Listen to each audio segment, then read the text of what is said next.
बाबा साहब भीमराव अंबेडकर जी के द्वारा लिखे गए भारतीय संविधान को आज के समय में हर एक व्यक्ति मिटाना चाहता है, लेकिन वे व्यक्ति जो संविधान को मिटाना चाहते हैं वे लोग यह भूल चुके हैं, क्योंकि संविधान के माध्यम से हमारा पूरा भारत चलता है।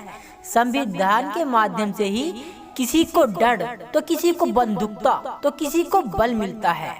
एक दोषी को भी निर्दोष साबित होने के लिए कानून यानी संविधान की जरूरत पड़ती है। दोस्तों, बाबा साहब भीमराव अंबेडकर जी ने हमारे भारत के देश संविधान को 2 साल 11 महीने और 18 दिनों में बनाकर तैयार किया था।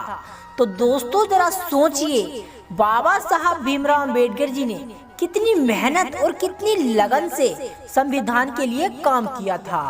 दोस्तों, बाबा साहब भीमराव अंबेडकर पूरी रात पढ़ते लिखते और समाज सुधारक का काम करते रहते थे और रात्रि में सुबह के वक्त मात्र 2 घंटे सोते थे।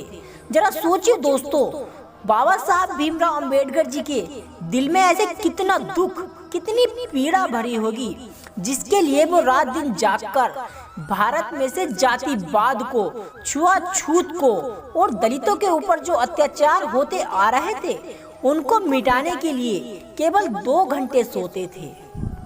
हमारे भारत देश के तिरंगे झंडे में जो अशोक चक्र लगा हुआ है वो भी बाबा साहब भीमराव अंबेडकर जी की देन है, क्योंकि महात्मा गांधी तो तिरंगे झंडे में चरखे की बात रखना चाहते थे।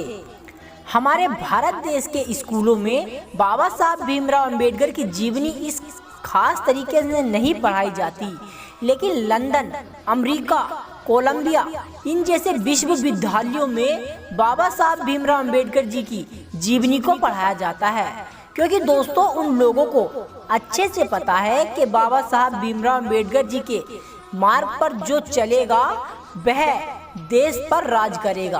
क्योंकि बाबा साहब भीमराव अंबेडकर जी ने मात्र 9 वर्ष में सारे धर्मों का अध्ययन कर लिया, सारी जातियों में क्या हो रहा है क्या नहीं वो सब कुछ जान लिया।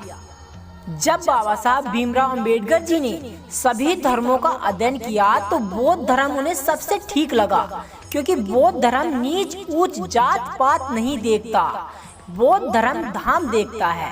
बौद्ध धर्म केवल एक सफलता का मार्ग दिखाता है, धर्म का मार्ग नहीं। भगवान गौतम बुद्ध को कभी भी बाबा साहब भीमराव अंबेडकर विष्णु का अवतार नहीं मानते थे और हिंदुओं के किसी भी देवी देवता में आस्था नहीं रखते थे, क्योंकि बाबा साहब भीमराव अंबेडकर जी का मानना था, मैंने पढ़ाई की है और अपनी मेहनत और लगन से सब कुछ पाया है, भगवान ने मुझे कुछ नहीं दिया। भगवान के हाथों की लिखी गई संस्कृत तो मुझे पढ़ने को भी नहीं मिलती थी, लेकिन फिर भी बाबा साहब भीमराव अंबेडकर जी ने उस संस्कृत को भी पढ़ा और हमारे भारत देश के सबसे बड़े कानून मंत्री और सबसे पहले देश के कानून मंत्री बने। तो चलिए दोस्तों, बाबा साहब भीमराव अंबेडकर जी के बताए मार्ग पर चलते हैं। मैं सत नमन करता हूँ अपने बाबा साहब भीमराव अंबेडकर जी को।